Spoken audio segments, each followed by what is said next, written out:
माननीय सदस्यगण, मेरी सरकार महिलाओं के नेतृत्व में देश को सशक्त बनाने यानी ह्यूमन लेड डेवलपमेंट में विश्वास करती है। नारी शक्ति बंधन अधिनियम के द्वारा लोकसभा और विधानसभा में महिलाओं के लिए आरक्षण इस दिशा में एक महत्वपूर्ण कदम है। राष्ट्रीय ग्रामीण आजीविका मिशन के तहत 91 लाख से अधिक स्वयं सहायता समूहों को सशक्त किया जा रहा है। देश की 10 करोड़ से भी अधिक महिलाओं को इसके साथ जोड़ा गया है। इन्हें कुल 9 लाख करोड़ रुपये से अधिक की राशि बैंक लिंकेज के माध्यम से वितरित की जाएगी।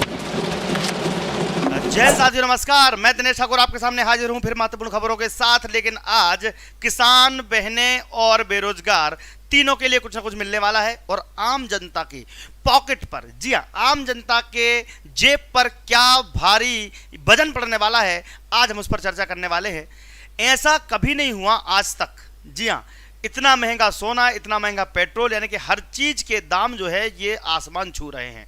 उम्मीद की जा रही है इस बार बजट में कुछ सस्ता होगा, लेकिन सस्ता क्या होगा और क्या महंगा होगा, वीडियो को पूरा देखिए। साथ ही साथ हमारे साथ महिलाएं जुड़ी होंगी, किसान जुड़े होंगे। लेकिन किसान सम्मान निधि को लेकर एक पॉजिटिव खबर है।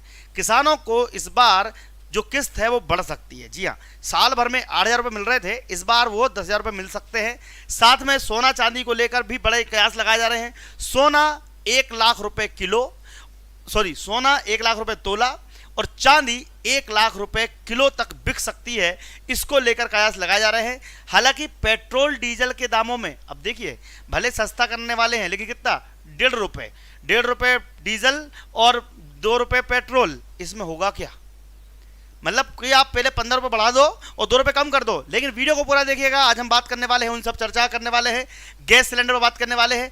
31 दिनों में, पिछले 1 महीने में सोना जो है ये लगभग 6,000 रुपये, यानी कि 6,000 रुपये पूरे 1 महीने में 6,000 रुपये बढ़ना सालों में बढ़ता था, इतना 1 साल में बढ़ता था। हालांकि इसके पीछे मोदी गवर्नमेंट जिम्मेदार नहीं है, इसके पीछे ट्रंप का आना, साथ में वॉर, लड़ाइयाँ, विश्व में दंगे, ये सब इसके जिम्मेदार हैं। लेकिन फिर भी मोदी सरकार को कुछ तो करना चाहिए भारत की इकोनॉमी को स्थिर करने के लिए। देखिए, सरकार कोई भी हो, जिम्मेदारी सरकार को ही लेनी पड़ेगी, ठीक है। तो आप देख सकते हो 1 फरवरी यानी कि कल जो पेश होगा बजट, उसमें पिछले साल तक का बजट याद कीजिए। वित्त मंत्री निर्मला सीतारमण अब आज ही पेश हो जाएगा, आज ही 1 फरवरी है, ठीक है।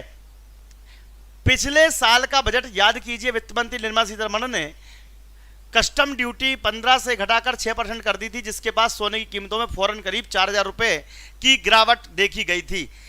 ये पिछली बार की गलती ही है, अचानक से इतना बड़ा बदलाव नहीं करना चाहिए।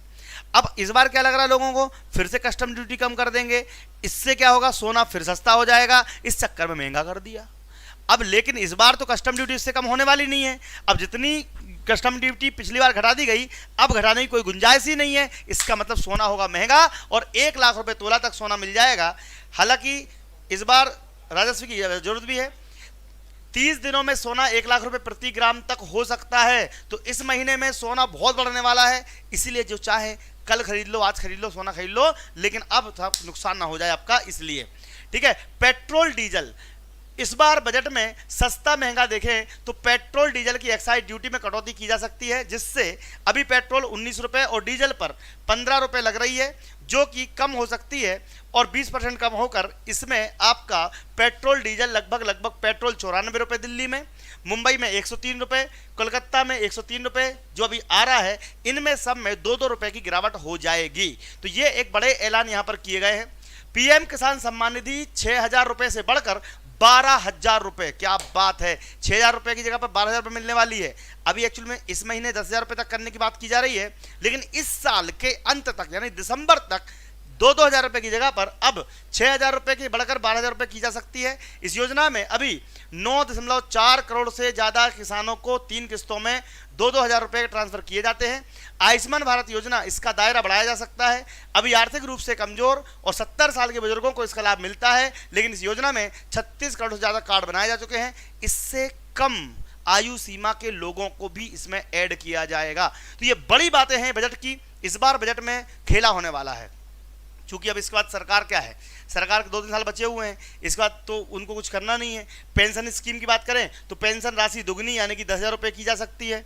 फिलहाल मैक्सिमम मंथली पेंशन 5,000 रुपये है। अभी इस योजना में 7 करोड़ से ज़्यादा रजिस्टर्ड लोग हैं। अब पेंशन को 10,000 रुपये करने की घोषणा की जा रही है। ये सारी चीज़ें में होने वाली है। इनकम टैक्स में 10 लाख रुपए तक की सालाना इनकम टैक्स फ्री हो सकती है, जो अभी लगभग 7.5 लाख रुपए है। तो ये एक बड़ा स्लैब है जो होना भी चाहिए। ठीक है। नौकरी, ग्रामीण इलाकों में ग्रेजुएट युवाओं के लिए इंटर्नशिप की तैयारी की जा रही है। मकान, सस्ते घर खरीदने की प्राइस लिमिट बढ़ सकती है।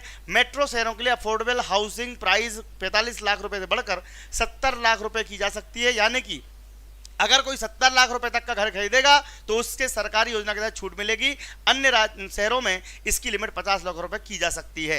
यानी कि 70-50 लाख रुपए तक के घरों के लिए अब अच्छी बात है, खुशखबरी आप सभी के लिए है। हालांकि इस बजट में कुछ अच्छी चीजें भी होने वाली हैं, लेकिन महंगा तो होगा तो सोना महंगा होने वाला है। ठीक है। होम लोन पर ब्याज मिलने वाले टैक्स की छूट को बढ़ाकर 5 लाख रुपए किया जा सकता है। अभी ये 2 लाख रुपए है। तो ये एक बड़ी बात यहां पर होने वाली है।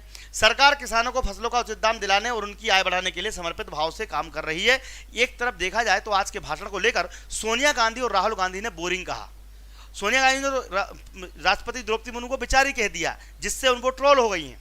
ठीक है। लेकिन एक तरफ देखा जाए तो यहाँ पर जो द्रौपदी मुर्मू जी हैं, ये राष्ट्रपति हैं, इन्होंने सरकार की तरफ से बोलने की कोशिश की है। देखते हैं ये वीडियो, इसके बाद देखेंगे अगली बड़ी खबर। माननीय सदस्यगण, भारत में आधुनिक और आत्मनिर्भर कृषि व्यवस्था हमारा लक्ष्य है। मेरी सरकार किसानों को फसलों का उचित दाम दिलाने और उनकी आय बढ़ाने के लिए समर्पित भाव से काम कर रही है।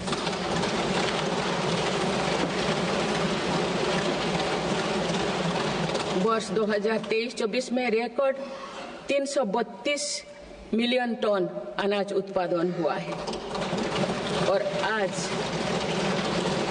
आज भारत विश्व का सबसे बड़ा दूध, दाल और मसालों का उत्पादक है।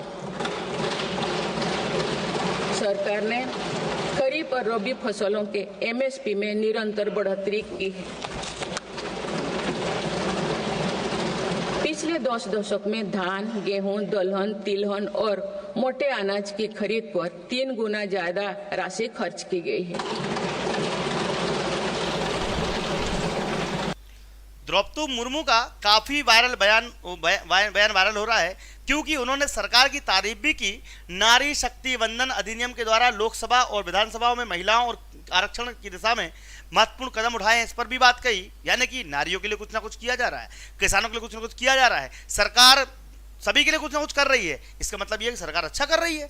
राष्ट्रपति इस प्रकार के भाषण देते हैं तो फिर लोगों को लगता है कि क्या वास्तव में सरकार अच्छा कर रही है? कमेंट बॉक्स में आप भी बताइए। देखते हैं नारी शक्तिकरण को लेकर द्रौपदी मुर्मू ने क्या कहा। माननीय सदस्यगण, मेरी सरकार महिलाओं के नेतृत्व में देश को सशक्त बनाने में यानी ह्यूमन लेड डेवलपमेंट में विश्वास करती है। नारी शक्ति बंधन अधिनियम के द्वारा लोकसभा और विधानसभा में महिलाओं के लिए आरक्षण इस दिशा में एक महत्वपूर्ण कदम है। राष्ट्रीय ग्रामीण आजीविका मिशन के तहत 91 लाख से अधिक स्वयं सहायता समूहों को सशक्त किया जा रहा है। देश की 10 करोड़ से भी अधिक महिलाओं को इसके साथ जोड़ा गया है। इन्हें कुल 9 लाख करोड़ रुपये से अधिक की राशि बैंक लिंकेज के माध्यम से वितरित की जाएगी। मेरी सरकार तो भले ही राष्ट्रपति द्रौपदी मुर्मू खूब तारीफ कर रही हों, लेकिन मध्य प्रदेश में जीतू पटवारी सरकार के तो पीछे पड़े हुए हैं, विपक्ष की भरपूर आनंद ले रहे हैं। जीतू पटवारी बोल रहे हैं कि लाडली बहना जैसी योजना चल रही है, लेकिन फिर भी वर्ग 1 की छात्र छात्राएं मुंडन करवा रही हैं, केस त्याग कर रही हैं अपनी मांगे मनवाने के लिए। बेटियों को अपनी मांगे मनवाने के लिए यदि बाल कटवाना पड़े तो ये शर्मनाक है। हालांकि वास्तव में शर्मनाक है, क्योंकि अगर मांगे नहीं माननी है तो भी मुख्यमंत्री जी बात कर सकते हैं, माननी हो तो भी बात कर सकते हैं, लेकिन कम से कम संवाद तो कीजिए। देखते हैं जीतू पटवारी का ये एक वायरल वीडियो। आदरणीय मुख्यमंत्री जी, जो वर्ग 1 के शिक्षकों की 8,000 से ऊपर आपने भर्तियां की थी, नौकरियां निकाली थी, सिर्फ 2900 पद भरे गए, बाकी लोग आज वेटिंग में हैं। मैं आपसे आग्रह करता हूं कि आज ये बहनें आई थी भोपाल इस आज से कि हमारी सरकार है, हमने चुनी है, हमने मुख्यमंत्री बनाया है, जिस वादे बनाया कि उनने शिक्षकों के साथ न्याय करने की बात कही थी। तो चूंकि आज आपके मंत्री के पैरों में गिरी है, ये वही शक्ति है जो आपको ताकत भी देती है और इस देश के सम्मान का विषय है। कृपया करके वर्ग 1 की वेटिंग शिक्षकों की जितनी भी बातें हैं, जितना भी आपने बातें कही, उनके साथ न्याय करो और न्याय मत करो। आप एक तरफ कहते हैं हम 1 लाख नौकरियां देंगे, 2.5 लाख नौकरियां देंगे, एक तरफ बड़ी बड़ी भाषण करते हो, विज्ञापन देते हो, और दूसरी तरफ भी बेटियां बहनें पैरों में गिरती है, आपकी मंत्रियों के, सरकार के पैरों में गिरती है। तो इस तरह का तांडव किसी भी सभ्य प्रदेश के लिए। तो जीतू पटवारी द्वारा इस प्रकार के जो बयान दिए जा रहे हैं, इसका मतलब यह है कि भाई कुल मिला के नारियों की संता तो इनको भी हो रही है। ठीक है, तीसरे कार्यकाल का पहला पूर्ण बजट, यानी कि तीसरा कार्यकाल शुरू हो चुका है। मोदी ने आज ये बात गर्व से कही कि भैया हम तो लगातार तीसरी बार प्रधानमंत्री बन चुके हैं। साथ में निर्मला सीतारमण पहली बार लगातार 8 बार बजट पेश करने वाली महिला बन जाएंगी यदि आज ये बजट पूर्ण रूप से प्रस्तुत कर देती है तो। साथियों, ये देश की जनता ने मुझे तीसरी बार ये दायित्व दिया है और इस तीसरे कार्यकाल का ये पहला पूर्ण बजट है।